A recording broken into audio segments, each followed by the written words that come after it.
Welcome to Behind the Curtain, IMO. Stopping nuclear proliferation in Iran is nothing new. Two former presidents succeeded at doing that because they used diplomacy.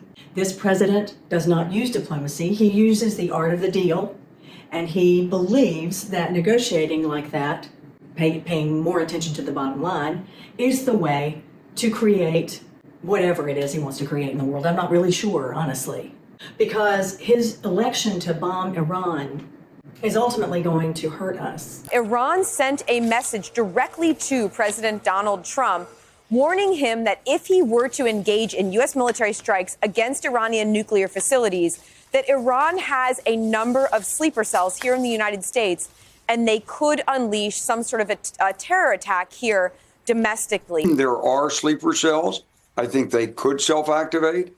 I think they could do individual acts of murder against officials. They might go after a sensitive infrastructure like the electricity grid.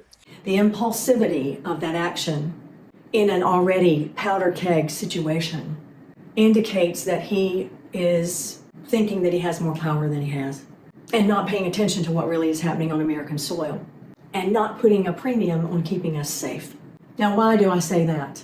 Because he was told that Iran is not near nuclear armament, that even if they were to enrich the uranium to 90%, which is what it would require, they don't have the intelligence or the capability to weaponize it. We've seen too often where wars are begun this way, and they end up being protracted because it is not a clear mission. So if what we wanted to do was to take out their nuclear capability, we need to understand that we did not even do that. Bombing someone does not lead to peace, not anymore. We're in a paradigm shift. People do not want war.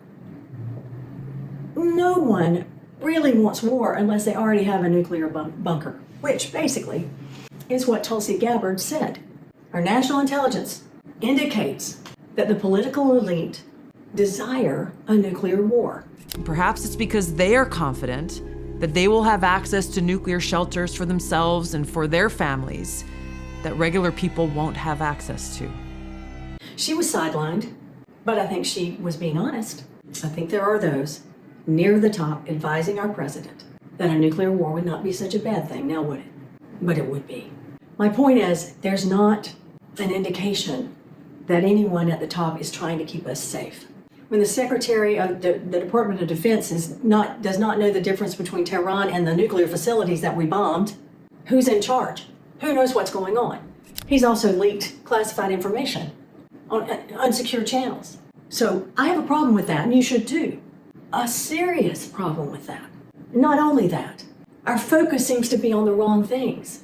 When I say our, I mean the administration's focus is on the wrong things. Calling undocumented people illegal or criminal is inaccurate. Deporting American citizens is illegal. Undocumented workers, that's a civil infraction. They're still able to work and they pay taxes, etc., etc. They do not get enormous benefits, nor are they invading our country.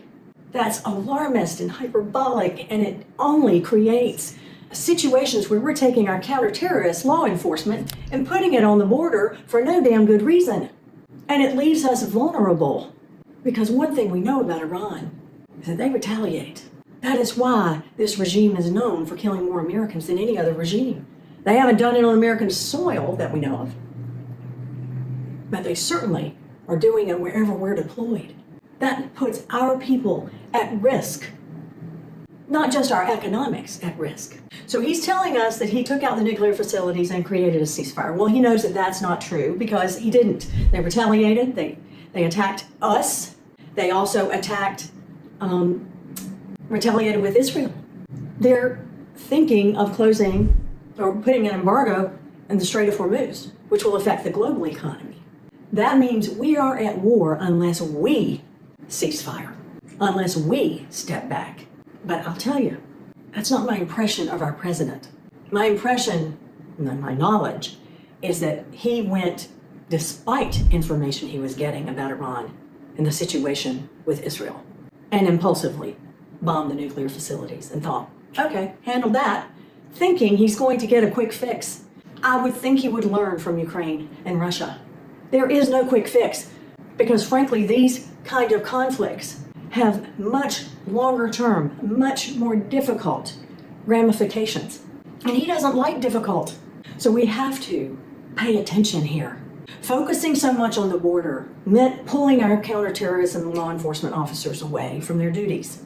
Now they're having to be brought back, and he's having to recount his whole policy. He should have done that already, but his ego won't let him.